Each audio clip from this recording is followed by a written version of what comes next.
C'est parti pour notre marathon de Québec. Ce n'est pas parce qu'un coureur est en pleine forme au départ qu'il franchit la ligne d'arrivée dans le même état. Les bras dans les airs, les risques de crampes, de blessures et de malaise sont bien présents. Il y en a toujours. On ne peut pas déterminer, ça dépend toujours des conditions. Ça dépend des conditions atmosphériques. Il fait-tu plus froid, il fait-tu plus chaud? C'est là qu'entre en scène l'équipe de soins médicaux du Marathon de Québec. Un déploiement impressionnant de professionnels de la santé sur le parcours et dans l'attente hôpital.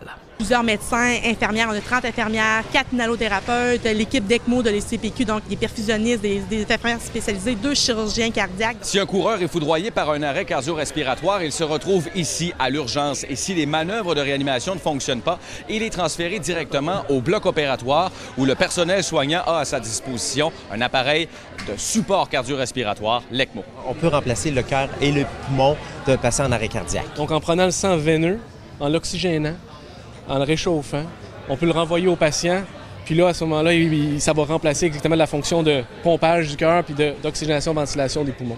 Mais avant d'en arriver là, il faut passer par ici, le corridor d'arrivée. C'est à cet endroit que l'évaluation des participants commence. Dans le dernier corridor d'arrivée, c'est là que les chances d'avoir un arrêt cardiaque s'effectuent le plus. Quoi les signaux? Les signaux, c'est faiblesse, c'est des gens, on voit dans le visuel, dans le visage. De quoi rassurer ces milliers d'adeptes de la course. Des soigneurs à vélo du début de la course jusqu'à l'arrivée. Donc c'est vrai que c'est très rassurant. C'est apprécié. J'ai passé une couple de fois. Là, maintenant, j'étais là, oui, ça va dessus.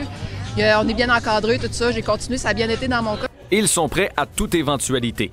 Pour eux, sauver une vie, c'est bien, mais ne pas avoir à le faire, c'est encore mieux. Pierre-Antoine Gosselin, TVA Nouvelles, Québec.